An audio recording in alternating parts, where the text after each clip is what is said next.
안녕하세요. 책 읽기 좋은 날 여운입니다. 옛날부터 어른들은 밥을 먹을 때 꼭꼭 씹어 먹으라고 강조해 왔는데요. 이는 음식을 충분히 씹지 않으면 소화불량으로 이어질 수 있기 때문입니다. 씹는 과정에서 음식과 섞이는 타액은 소화 요소인 아밀라제를 포함하고 있어 탄수화물을 간단한 당분으로 분해하는 데 도움을 줍니다. 이는 과거 사람들이 경험적으로 알아차렸던 소화 촉진의 과학적 근거입니다. 그러나 타액의 역할은 여기서 끝나지 않습니다. 최근 연구에 따르면 타액은 발암물질, 활성산소, 환경 호르몬과 같은 유해물질의 독성을 중화시켜 우리 몸을 보호하는 데 중요한 역할을 한다고 합니다. 이러한 정보는 우리에게 음식을 충분히 씹는 것이 단순한 습관 이상의 중대한 건강관리 방법임을 깨닫게 해주고 있습니다. 오늘 소개할 책은 침, 타액의 신묘한 효능, 이렇게 씹으면 병 낫는다, 타액의 힘입니다. 이 책은 세계 최초로 타액의 독성 제거 능력을 연구해 국제적으로도 권위를 인정받은 저자가 타액 분비가 우리 몸의 건강과 밀접한 관련이 있음을 과학적으로 밝혀낸 내용을 담고 있습니다. 잘 씹어 먹으면 뇌 기능이 활성화되고 면역력이 향상되며 치매가 예방됩니다. 또한 젊어지는 효과가 있고 다이어트에도 효과적입니다. 이처럼 꼭꼭 씹어 먹기는 세상에서 제일 간단하고 규칙적으로 할 수 있는 아주 쉬운 건강법인데요. 우리가 매일 먹는 식사 시간을 통해 꾸준히 실천한다면 다양한 질환을 예방할 수 있습니다. 오늘 소개할 책 침, 타액의 신묘한 효능이 정말 궁금한데요. 잠시 책 속으로 들어가 살펴보겠습니다. 오늘도 책 읽기 좋은 날과 함께 좋은 시간 보내세요.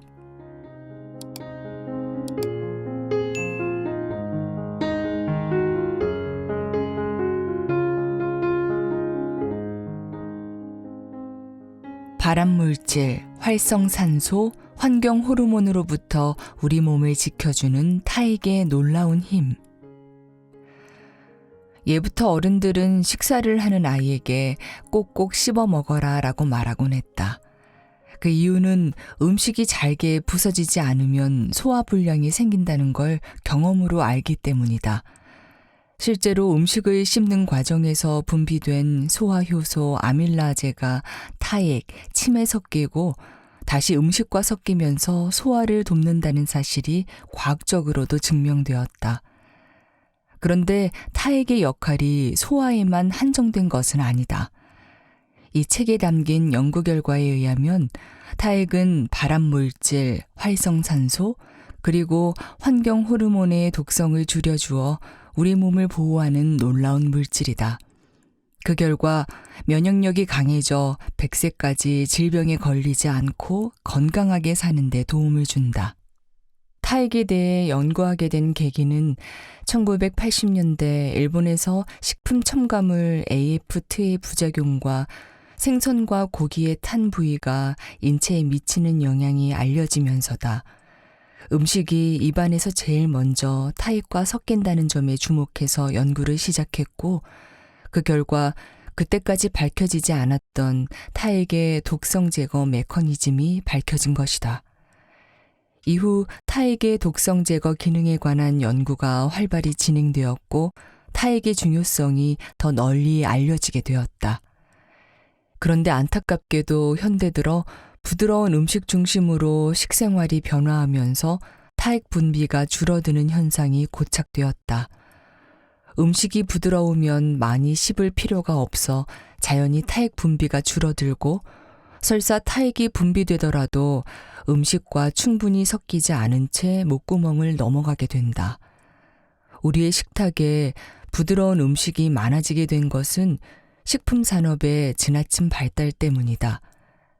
경쟁적으로 소비자의 선택을 받아야 하는 과정에서 식품 업체들은 대중의 입맛을 사로잡기 위해 많이 씹어야 하는 딱딱한 음식이 아닌 최대한 부드러운 제품을 만들기 시작했다.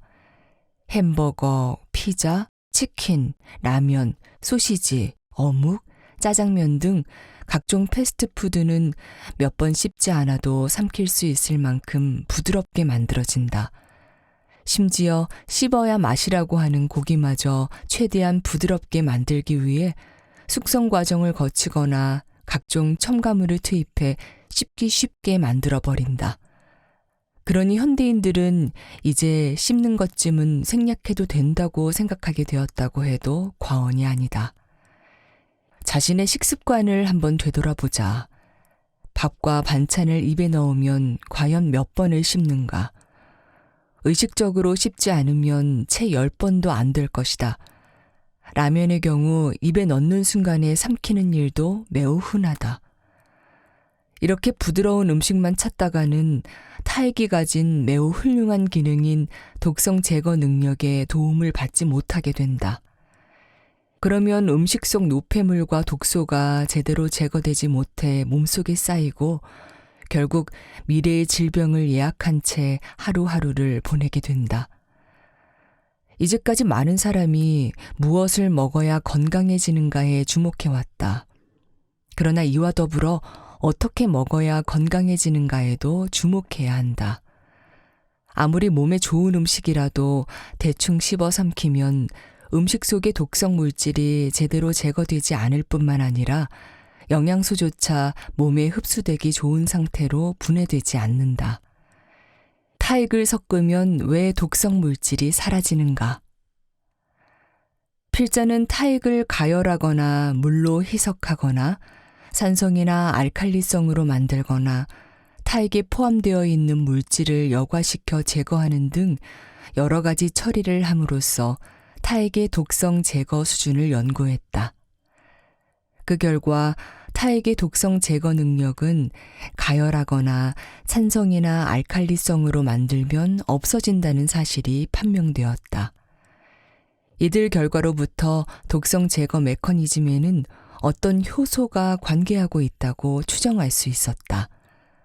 대부분의 효소는 열이나 산성, 알칼리성에 약하다는 점이 잘 알려져 있기 때문이었다. 타액에는 여러 가지 성분이 포함되어 있다.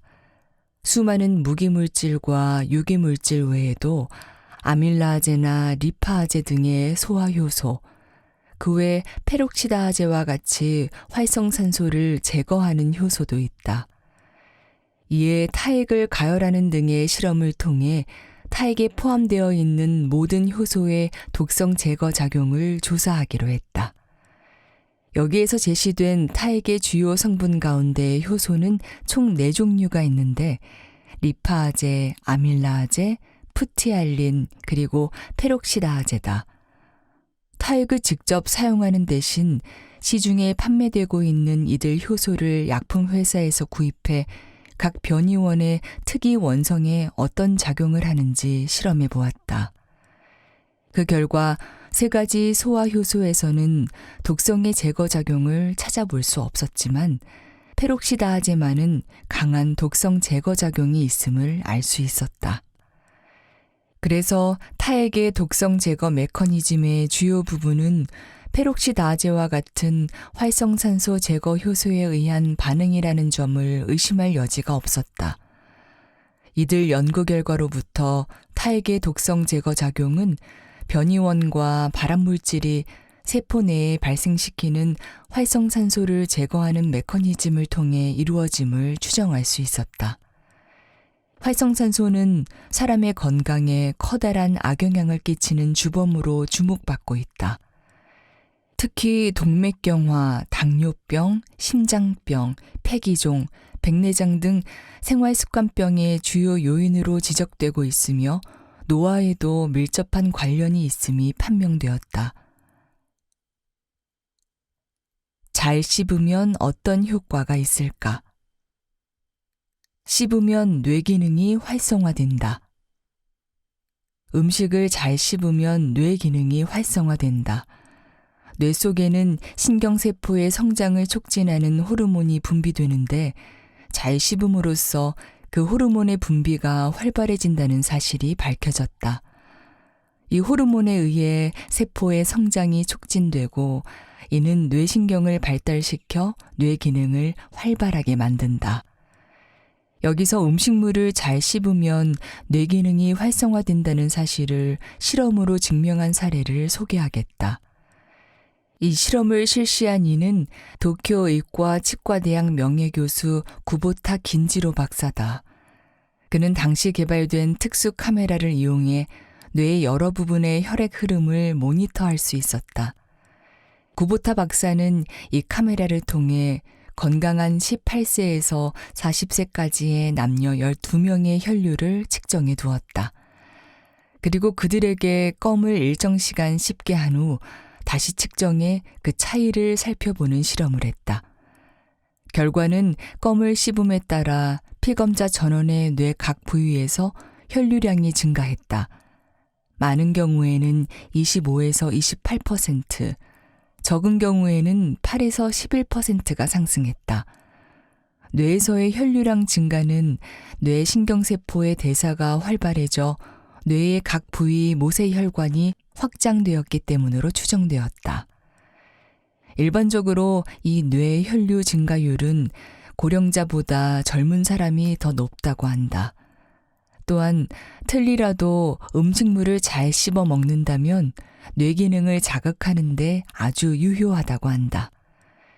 특히 전두엽 혈류량의 활성화는 고령자의 몸과 마음의 행동 의욕을 높여 치매 예방에 아주 효과적이라고 보고 있다.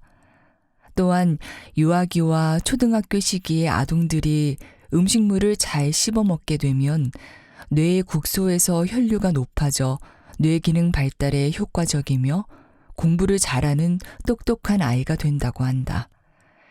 직장인들 역시 잘 씹어 먹는 습관을 들이면 뇌세포가 자극되어 신경활동이 활발해지고 일에 대한 의욕과 작업 효율이 높아진다. 잘 씹으면 면역력이 향상된다. 사람의 몸은 면역의 기능에 의해 보호된다. 면역 기능이 저하되면 금방 감염증과 같은 질환에 걸리게 된다. 면역력이 약한 고령자가 병원에서 원내 감염되는 병에는 MRSA, 메티실린 내성 황색 포도구균 감염증이 있다. 이 세균은 대부분의 항생물질이 듣지 않기 때문에 병원에서도 손쓸 방도가 없어 생명을 잃게 되는 고령자가 많다. 이 세균 이외에도 다양한 항생물질에 내성을 가진 세균이 많아졌다. 최초에 발견된 항생물질은 페니실린이었는데 당시 그 효과는 놀라울 정도였다. 그래서 당시의 인류는 이 페니실린의 개발로 오랫동안 고통받아왔던 감염증으로부터 해방되었다고 생각했다.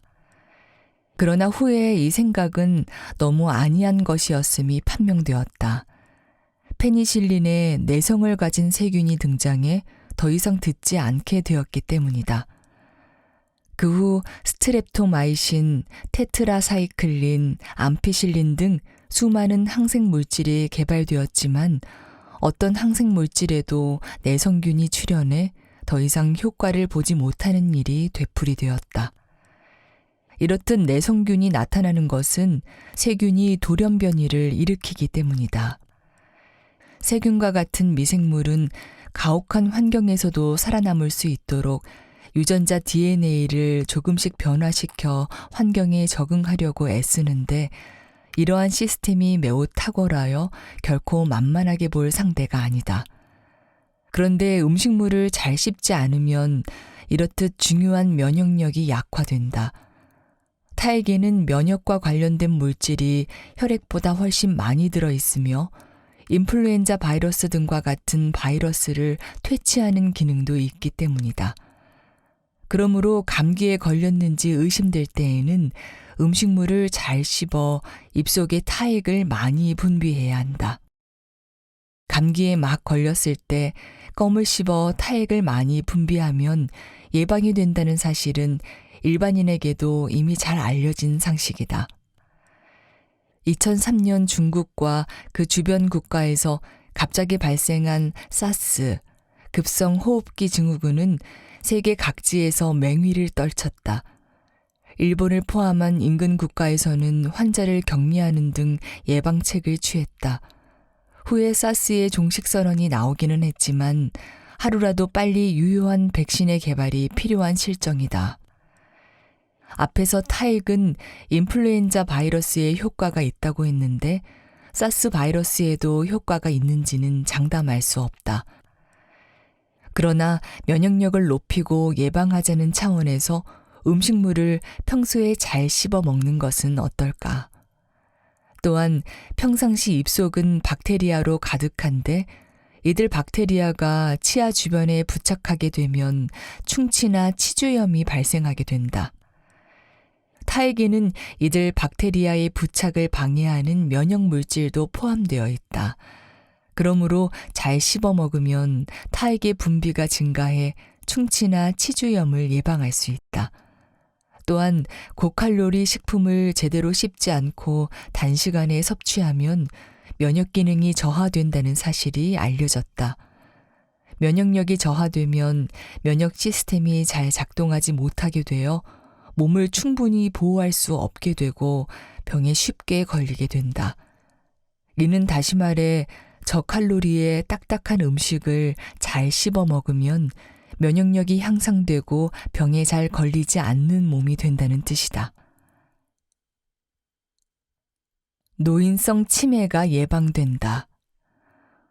노인성 치매에는 두 종류가 있는데 하나는 명백한 질병의 일종인 알츠하이머형 치매와 뇌의 혈관이 막혀 뇌경색을 일으켜 발발하는 뇌혈관성 치매이다.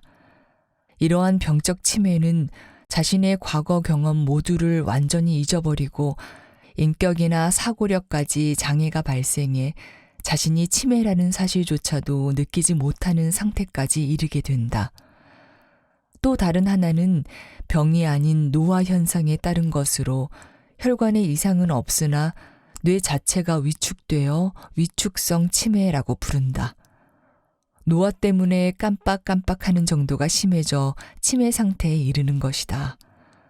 노화에 의한 건망증은 경험의 일부를 잊어버리지만 인격이나 사고력에는 거의 변화가 없어 자각 증상이 있으며 깜빡깜빡한 것을 뒤에 가서 깨닫고 뉘우치는 일이 많다.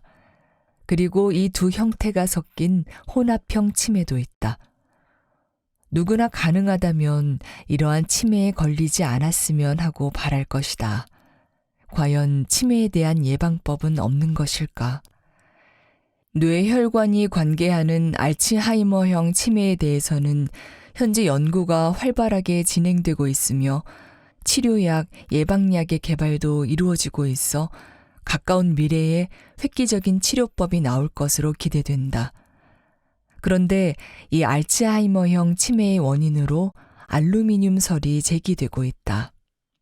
알츠하이머병으로 사망한 사람의 뇌에는 알루미늄이 보통 사람보다 많다는 사실이 밝혀졌기 때문이다.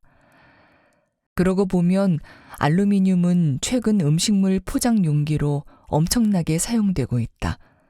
알루미늄 포일, 알루미늄 맥주 캔, 알루미늄 주스 캔 등 특히 알루미늄 냄비는 꽤 오래전부터 사용되고 있는데 여기에 액체를 담아 가열하면 알루미늄이 녹아 나온다는 사실이 밝혀졌다. 더욱이 냄비 안쪽에 긁힌 자국이 있거나 식초가 들어간 물을 넣으면 알루미늄이 더 많이 나온다고 한다. 그러므로 알루미늄 냄비는 될 수 있는 한 사용하지 않는 편이 좋을 듯하다. 노화에 의한 치매는 노화를 치료할 수 없는 만큼 손쓸 방도가 없어 보인다. 하지만 그렇다고 해도 방법이 없는 것은 아니다. 사회적인 활동에 적극적으로 참여하거나 취미생활을 즐기는 것이 도움이 된다. 이를테면 바둑이나 장기 등을 즐긴다든가 그림이나 노래, 사진, 사교 댄스 등을 배우는 것도 좋고 집 근처를 산책하며 자연의 변화를 느끼는 것, 이웃 사람들과 세상 돌아가는 이야기를 하거나 컴퓨터에 도전해보는 등 스스로가 즐거워지는 일을 많이 하는 것이 치매 예방에 도움이 된다. 그리고 뭐니 해도 잘 씹는 것이 치매 예방에 큰 효과가 있다고 생각한다. 씹는 것이 뇌를 자극해 혈류를 좋게 해줌으로써 뇌를 젊게 만들기 때문이다. 타액 속에는 젊어지는 호르몬이 있다. 누구나 반드시 늙는다. 그러나 노화의 속도는 식생활이나 생활의 질, 취미 등으로 늦출 수 있다고 본다. 누구나 가능하다면 노화를 늦추고 질 높은 여생을 보내고 싶어 한다. 그렇다면 이를 위해 어떻게 하면 좋을까? 필자는 음식을 잘 씹어 먹는다면 노화를 늦추고 다시 젊어지는 효과가 있다고 본다. 그 이유는 타액에는 젊어지는 호르몬이라 부르는 파로틴이 포함되어 있기 때문이다. 타액은 세 가지 분비샘, 즉 귀밑샘, 혀밑샘, 턱밑샘에서 분비되는데 각각의 성분은 거의 비슷하지만 파로틴은 이 중 가장 큰 귀밑샘에서 분비된다. 파로틴이 타액에 포함되어 있다는 사실은 1928년 도쿄대학 의학부 오가타 도모사부로 교수가 발견했다. 파로틴의 젊어지는 작용의 메커니즘으로 이미 여러 가지 기능이 밝혀졌는데 예를 들어 뼈와 치아를 튼튼하게 만들고 피부 대사를 활발하게 함으로써 기미와 주름 등을 방지해주는 역할을 한다. 파로틴은 이미 약재로 만들어져 병원에서도 사용되고 있는데 변형성 관절증, 위아수증, 치조농루, 노인성 백내장 등과 같은 질병의 약품으로 사용되고 있다. 오가타 교수는 70세 전후에 백내장, 전립선암, 장폐색증 등을 앓았으며 인공학문의 도움을 받고 있었다. 그래서 자신이 발견한 파로틴을 복용했는데 그 덕분에 90세가 될 때까지 연구를 계속할 수 있었다고 한다. 그러나 우리들에게는 타액에 포함되어 있는 파로틴만으로도 충분할 것이다. 게다가 타액이라면 부작용을 걱정할 필요도 없다. 음식물만 잘 씹으면 그것만으로도 타액의 분비가 활발해져 젊어지는 호르몬이 활약하게 된다. 따라서 음식을 잘 씹는 것만큼 간편하고 경제적이며 확실한 건강법도 없다. 그러므로 타액에 포함되어 있는 젊어지는 호르몬을 좀 더 적극적으로 활용하도록 하자. 그러나 점차 나이를 먹어감에 따라 타액 속의 파로틴 분비량이 적어진다는 사실도 밝혀졌다. 그러므로 고령자일수록 잘 씹어 타액의 양을 증가시키고 파로틴의 기능을 활발하게 만들어야 한다. 씹는 습관으로 삶의 질이 결정된다. 인생은 일반적으로 크게 세 시기로 나눌 수 있다고 본다. 제1기는 공부하는 시기다. 태어나면서부터 배우는 일은 시작된다. 유아교육, 초등교육, 중등교육, 고등교육을 거쳐 살아가기 위해 끊임없이 배운다. 제2기는 일하는 시기다. 배운 것을 살려 일하고 자손을 만든다. 그리고 제3기는 노는 시기다. 현역에서 물러나 지금까지 인생에서 배워온 것, 일해온 것을 토대로 즐겁게 놀면서 여생을 보내는 것이다. 인생에서 바로 이 노는 시기가 가장 중요한 시기라고 생각한다. 인생의 마지막 시기에 즐겁게 놀기 위해서 지금까지 열심히 배우고 일해왔다고 생각하기 때문이다.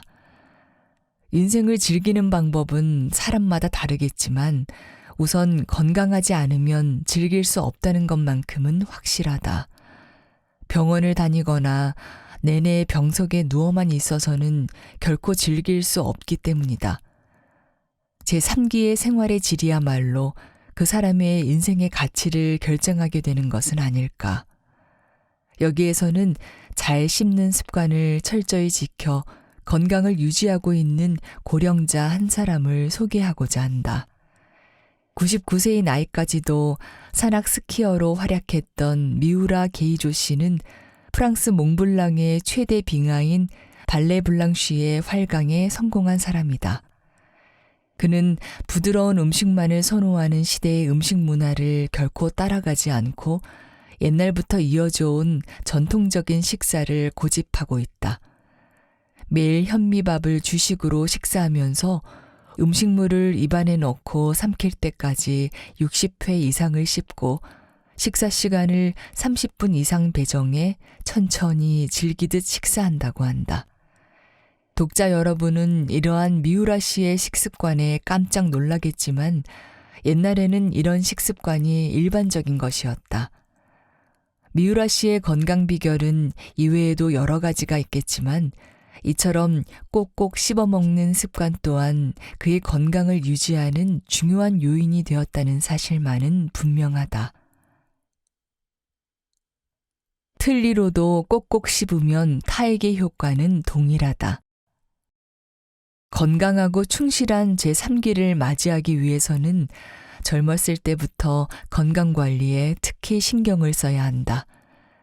예부터 폭음, 폭식, 불규칙한 생활을 경계해 왔는데 이는 바로 건강하게 제3기를 맞기 위해서일 것이다.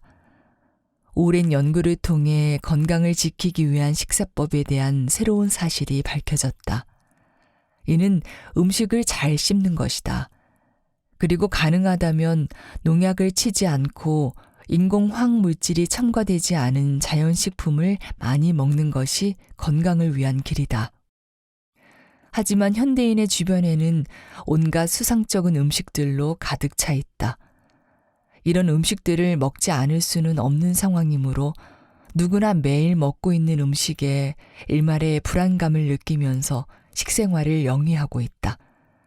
하지만 이런 불안감을 계속 안고 살아가는 것은 정신건강상 결코 좋지 않다.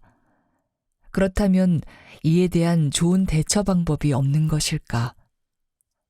그 대처 방법이 바로 잘 씹는 것이다. 잘 씹어 먹으면 타액이 충분히 분비되어 음식 속 식품 첨가물이나 잔류 농약, 그 외의 위험 요인들을 어느 정도 제거해 준다. 노후의 질 높은 삶을 영위하기 위해서 가장 중요하고도 간단한 방법은 바로 잘 씹기라는 사실을 명심하자. 그리고 인생의 제3기에는 맛있는 음식을 자신의 치아로 씹기를 바랄 것이다. 맛있는 음식을 먹는 일은 고령자의 즐거움 중 하나이기 때문이다. 그리고 이때 자신의 치아로 먹을 수 있다면 그 기쁨은 훨씬 더할 것이다. 8020 운동은 80세까지 20개의 치아를 남기자는 운동이다. 그러나 이 일은 결코 쉽지 않다. 많은 이들이 60, 70대에 치아를 잃기 시작하므로 80세가 되어서도 20개의 치아를 지니고 있는 사람은 의외로 많지 않다. 그러므로 이를 위해서는 젊었을 때부터 치아 건강에 신경을 써야 한다. 올바른 칫솔질을 통해 치아를 청결하게 유지하는 것도 중요하지만 잘 씹는 습관을 들이는 것 또한 그 이상으로 중요한 일이다. 나이를 먹어도 자신의 치아로 먹을 수 있다는 것은 매우 이상적인 일이지만 불행하게도 고령자들 중에서는 치아를 잃어버린 이가 많은 것이 현실이다. 그렇게 되면 부드러운 음식 중심의 식생활로 바뀌어 부드러운 가공식품에 의존하게 되고 더욱더 씹지 않게 된다. 음식물이 타액과 충분히 섞이지 않은 채 위로 보내지고 소화도 잘 되지 않는다. 그리고 잘 씹지 않게 되면 타액의 분비가 줄어들어 입에서의 자극이 적어지고 뇌 혈류가 저하된다. 이에 따라 뇌 기능이 쇠퇴해져 모든 것에 의욕을 잃게 된다. 또한 타액의 분비량이 줄면 지금까지 이야기했던 타액의 놀라운 기능과 효과를 기대할 수 없게 된다. 설사 치아를 잃었더라도 타액의 놀라운 효과는 결코 잃어서는 안 된다. 그렇다면 치아를 잃어버린 사람은 어떻게 하면 좋을까? 치아를 잃어버려도 잘 씹는 것은 가능하다. 물론 틀니의 도움을 받아야 하겠지만 자신에게 딱 맞는 틀니가 있다면 자신의 치아와 똑같이 씹을 수가 있으며 타액도 잘 분비되어 원래의 치아와 다름없는 효과를 누릴 수 있다. 천천히 씹으면 포만 중추가 자극된다. 포만 중추는 배가 부르면 더 이상 먹지 않아도 된다는 지령을 보낸다. 이 포만 중추는 사람 뇌의 시상 하부에 있으며 포만감을 얻게 하는 것은 히스타민 신경계라는 것이 규명됐다. 잘 씹어 먹으면 히스타민 신경계를 활성화시켜 포만감을 느끼게 해주고 또 천천히 먹게 되는 효과도 있어 더 빨리 포만감을 느낄 수 있다. 또한 밥에 포함되어 있는 전분이 포도당으로 바뀌어 혈액 속에 흡수됨으로써 혈액 중에 당분이 증가하는데 이 혈당 수치가 일정 수준에 도달하면 뇌의 포만 중추를 자극한다는 설도 있다. 혈당치가 높은 상태가 10분에서 20분 정도 지속되면 포만감을 느낀다고 한다.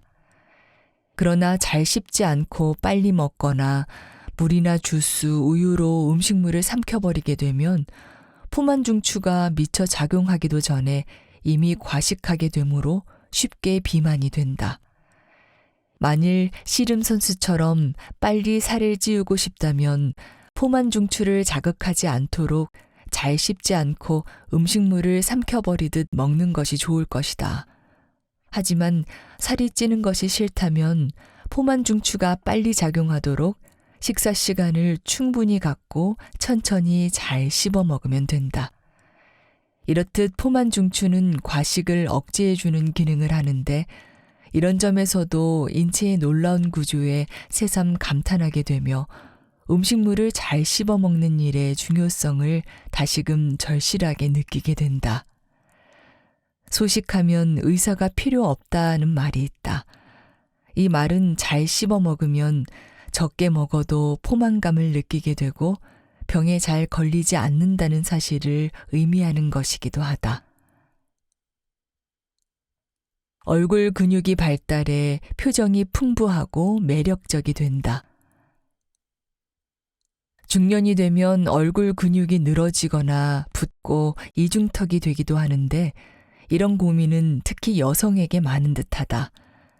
그런데 그 원인은 얼굴 근육, 특히 턱 근육의 운동 부족에 있다.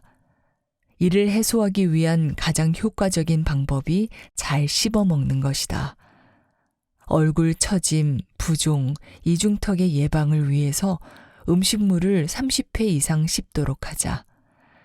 잘 씹어 먹으면 얼굴 전체의 혈액 흐름이 좋아지고 입가가 팽팽해지며 생생하고 풍부한 표정의 매력적인 여성이 된다.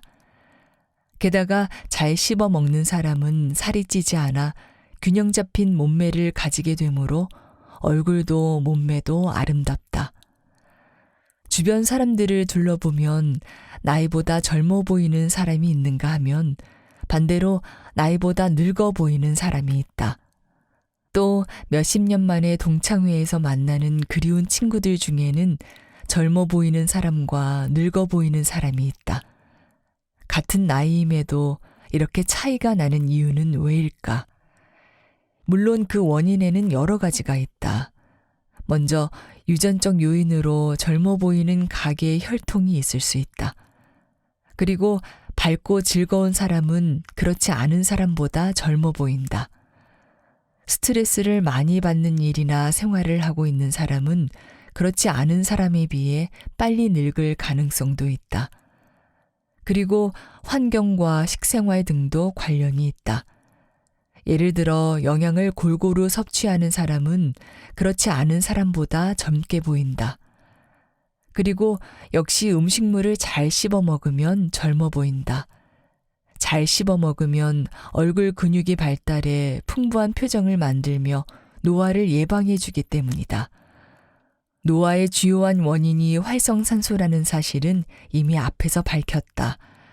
세포 내에 활성산소가 발생하면 유전자 DNA 등의 중요한 생명 분자가 손상을 입게 되고 복구가 잘 이루어지지 않아 손상이 커지면 세포가 노화되고 몸도 노화된다. 즉 나이 이상으로 늙어 보이는 사람은 지금까지 살아온 인생에서 활성산소의 피해를 많이 받았다고 생각할 수 있다. 예를 들어 담배는 우리 주변 가까이에 있는 활성산소의 발생원이므로 젊었을 때부터 골초였던 사람은 활성산소의 피해를 그대로 받아 일반적으로 노화가 빨라진다.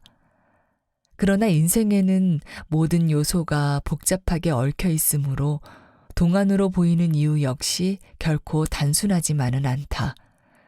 유전적 요인, 생활 환경, 스트레스 등에도 관련이 있기 때문에 담배를 많이 피우는 골초이면서도 젊어 보이는 사람이 있다고 해서 결코 신기한 일이라고 볼 수는 없다. 그렇다고 해도 활성산소를 제거하는 타액의 힘은 독자 여러분이 상상하는 그 이상이다. 노화 예방, 생활습관병 예방, 그리고 젊음을 오래 유지하기 위해서도 지금부터 좀 더 오래 씹어먹는 습관을 들이자. 어떻게 하면 잘 씹게 될까? 부드러운 백미보다 까칠한 현미를 주식으로. 현대인들은 아주 당연한 일처럼 백미를 주식으로 하고 있다. 더러는 현미식이나 보리밥을 즐기는 사람도 있겠지만 이보다는 백미를 먹는 사람이 훨씬 많다. 음식점에서 먹는 카레라이스, 볶음밥, 백반, 그리고 편의점에서 사 먹는 삼각김밥, 도시락 등도 모두가 백미로 만들어진 음식들이다. 고급 음식점을 가더라도 마지막에는 아주 맛있게 보이는 흰 쌀밥으로 손님들을 대접한다. 솔직히 부드럽고 고소한 흰 쌀밥이 까칠까칠한 보리밥이나 현미밥보다 맛이 있다. 벼도 계량을 거듭해 이제는 맛있는 양질의 품종을 누구나 먹을 수 있게 되었다. 그러나 흰 쌀밥을 주식으로 삼게 된 지는 그다지 오래되지 않았다.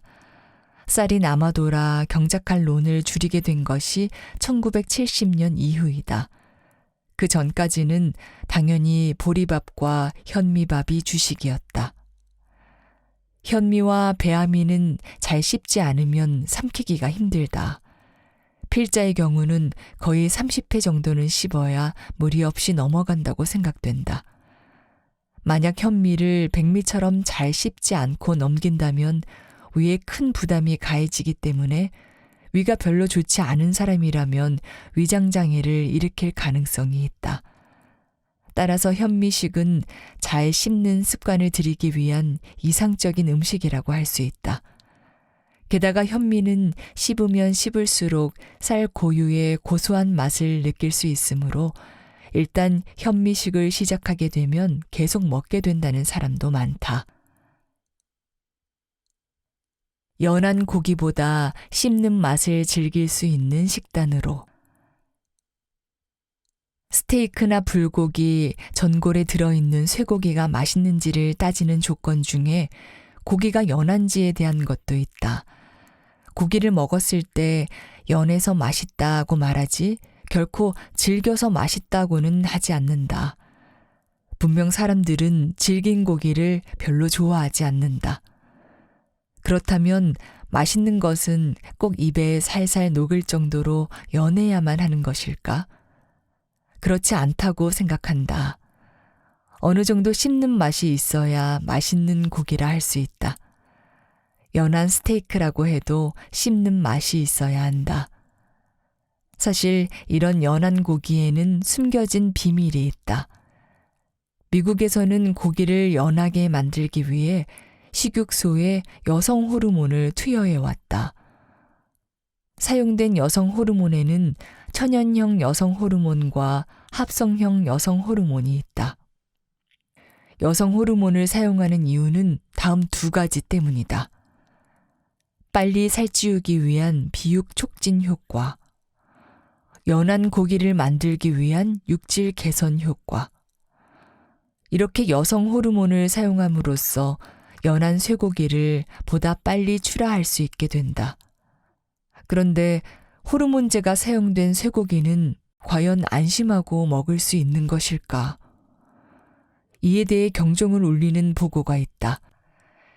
천연형 여성 호르몬인 에스트라디올은 유방암이나 전립선암의 원인이 된다는 보고가 있다. 또한 합성형 여성 호르몬을 사용한 쇠고기를 먹은 유아에게 제2차 성징이 촉진되고 유방이 커지며 채모가 나고 생리를 시작했다는 사례가 푸에르토리코와 이탈리아에서 보고되었다. 1980년대부터 유럽연합은 호르몬제가 사용된 미국산 쇠고기는 발암성이 의심스럽다며 수입 금지 조치를 내렸다.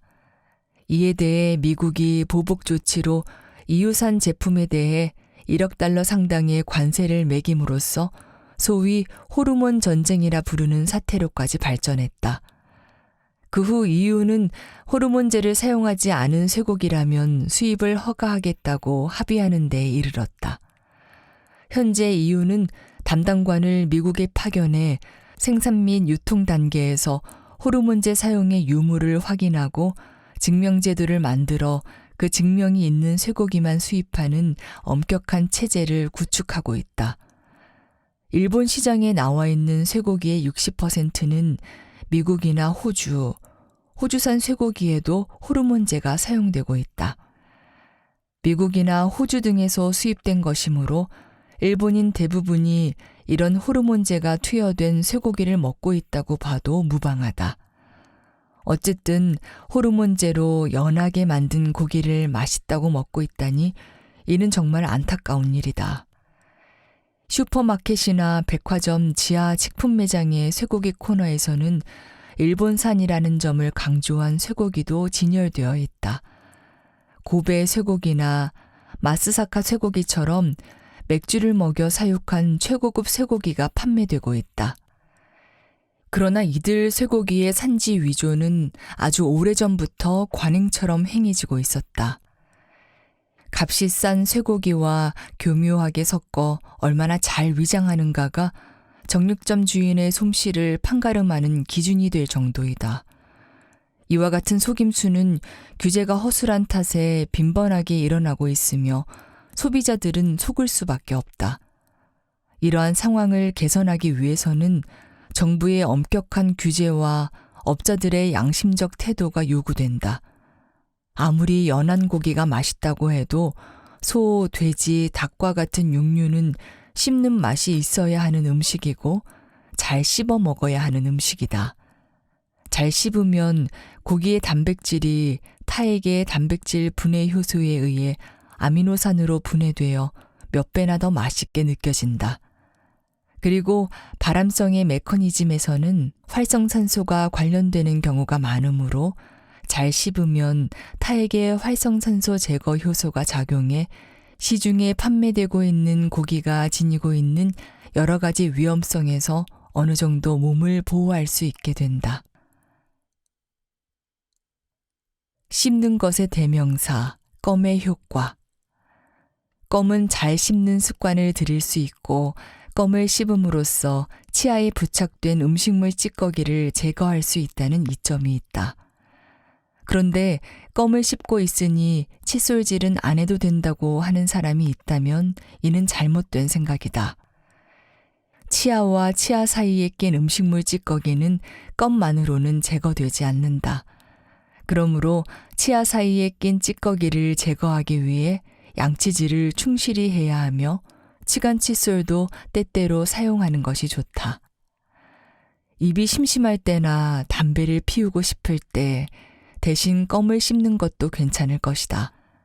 껌은 치아 표면에 부착된 음식물 찌꺼기를 제거하는 역할도 해주며 잘 씹는 습관을 들이는 데 도움을 주고 잇몸이나 입 주변의 근육을 발달시키는 데도 도움이 된다.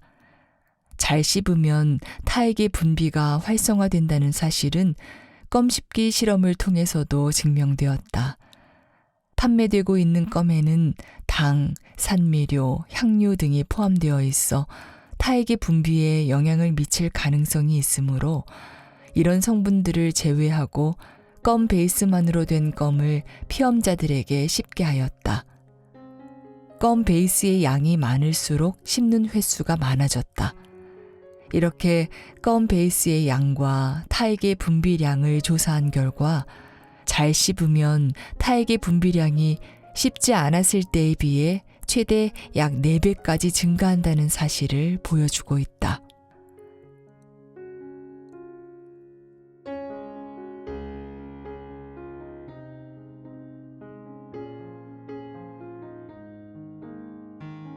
책 읽기 좋은 날, 오늘은 여기까지입니다.